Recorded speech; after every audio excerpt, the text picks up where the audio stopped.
Hello everyone, Apar here, and in this video I will be sharing top 10 tips and tricks for those who are new to the game.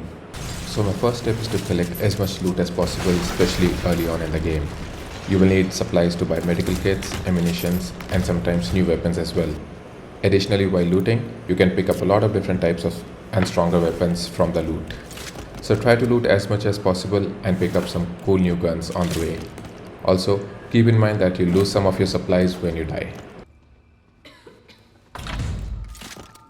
The next tip is to stock up on lockpicks, rewire kits, and ammunition before heading out for your next mission.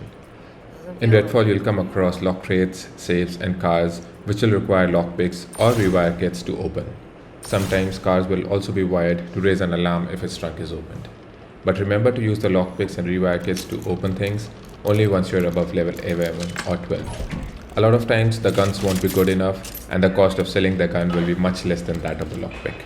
As you level up, the supplies you get from selling the guns increases and you will always make a profit by selling the guns in case you don't need them. The third tip I have is keep your weapons stash clean. There are 7 types of weapons in the game and you will pick up a lot of weapons from loot during the missions. So your weapons cache will keep filling up. Clean it up so that you can pick up more weapons regularly.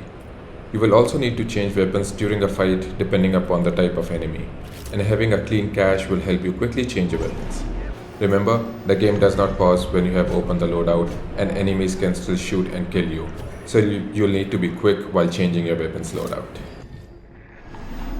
The fourth tip is to do not let the enemies flank you. As you level up, so do the enemies, and at almost every level, 2 to 4 hits can kill you. The map of Redfall is filled with enemies, and a lot of times they will try to flank you, but don't let that happen or you'll be dead in a couple of seconds. The next tip is to avoid engaging more than 3 vampires at a time. You will mostly run into common vampires and they only have melee attacks, but they zap around pretty fast and can kill you in 2 to 3 hits. There is no blocker parry in the game, so the only way to avoid being hit is to move around just before the vampire is about to hit you. So try to keep the vampires in sight and in front of you so that you can move around quickly. But doing so when attacked with a lot of vampires can be very challenging. And with all of them attacking together, you can die in an instant. So avoid taking on multiple vampires at the same time. Tip number 6 is to keep an eye out for the Watchers. Watchers are a special type of vampires and they are the snipers of the vampire world. They have extremely long range and high damage. They can kill you in just 2 hits. So make sure to avoid their line of sight, which can be recognized by a yellow beam. You'll find the Watchers mainly on the rooftop of the buildings. Tip number 7 is to keep an eye out on the vampire god alarm level. After a few missions into the game, the vampire god will start watching you, and certain actions like killing a special vampire, destroying vampire nests, and triggering car alarms will increase your alarm level. Once the alarm level is full, a powerful vampire called the Rook will ascend through some lightning. Rook only has melee attacks, but they can kill in a couple of hits. Plus, the lightning surrounding him can also cause damage. Killing a Rook will drop an unrivaled weapon, which are the strongest weapons in the game with great boosts.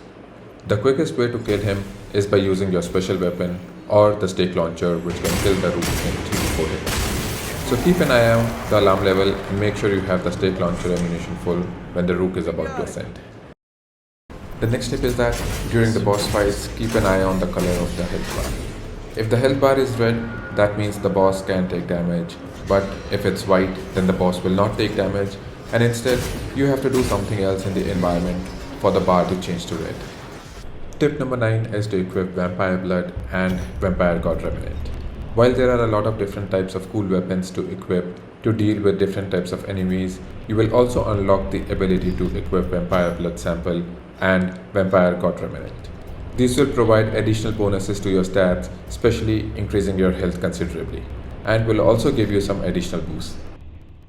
And the last tip I have is to get XP from the vampire nest instead of loot.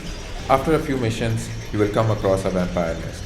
You can enter a nest to take down some vampires and reduce their influence from the surrounding area. At the end, when you blow up the heart, collect a blood remnant, you will have a minute to escape before the whole place collapses.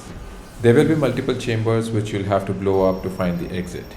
Each chamber will have 2 loot bags or crates which can give you a lot of loot. If you escape successfully before the place collapses, you will get to keep all the loot and get an additional 1000 XP. But if the place collapses, then you won't get the 1000 XP, however, you will get to keep your loot. I would suggest to loot a few crates and then prioritize escaping.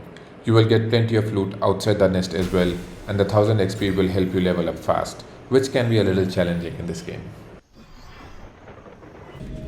Thank you guys for watching this video.